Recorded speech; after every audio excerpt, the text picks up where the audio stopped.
Report کرے ہیں doctor Kulsoom Shahzad. Minhaj school of Islamic sciences Denmark الشہارۃ العالیہ کی پہلے بیچ کی تکمیل۔ چیئرمین سپریم کونسل منہاج القرآن انٹرنیشنل ڈاکٹر حسن محی الدین قادری کی مبارکباد۔ Minhaj school of Islamic science Denmark کے درس نظامی کے پہلے بیچ کے طلباء و طالبات نے 6 سال کی محنت سے جامعہ اسلامیہ منہاج القرآن لاہور کے نصاب کے مطابق الشہارۃ العالیہ کی ڈگری کی تکمیل کر کے منہاج القرآن انٹرنیشنل کی دنیا بھر کی تنظیمات میں پہلا اعزاز حاصل کر لیا۔ اس پرمسرت موقع پر نظامہ تعلیمات منہاج القرآن انٹرنیشنل ڈنمارک کی طرف سے طلباء و طالبات کو اسناد و انعامات سے نوازنے کے لیے عظیم الشان کانوکیشن کا انعقاد کیا گیا، جس میں منہاج القرآن انٹرنیشنل ڈنمارک کے قائدین، رفقا، کارکنان، اساتذہ کرام، والدین اور کمیونٹی کے افراد نے شرکت کی۔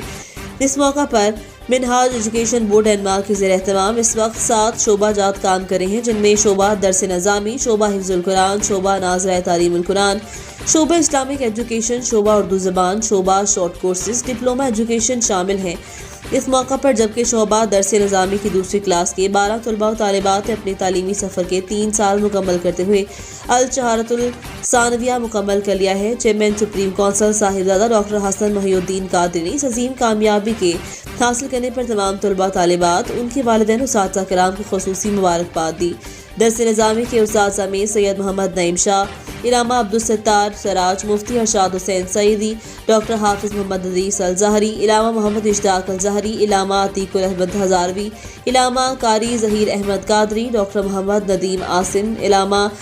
زرید خوشدل، علامہ فیض رسول، قاری محمد ندیم اختر، مریم ادریس، نفیس فاطمہ شامل۔ اس ضمن میں علامہ ارشاد سعیدی نے چیئرمین سپریم کونسل سے فرید ملت ریسرچ انسٹی ٹیوٹ میں بھی ملاقات کی